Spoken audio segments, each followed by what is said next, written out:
เทพีลุ่มลำน้ำคง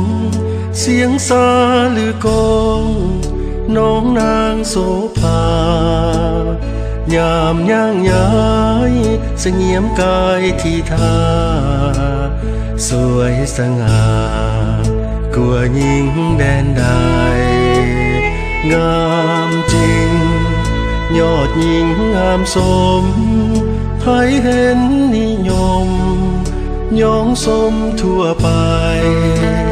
เปรียบนางหงส์สวดทรงวิไลผุดพองยองใหญ่หายิ่งใดเปรียบปานงามตามธรรมศาสตร์ทั้งมาลญาแสนจะอ่อนหวานงามซึ่งในดวงมารจิตใจสถานยามเจ้าทรงยิ้มมาเทพีลุ่มลำน้ำคงผิวเนื้อนวลพองเหมือนทองทาบทาเจ้างามล้ำยิ่งใดในลา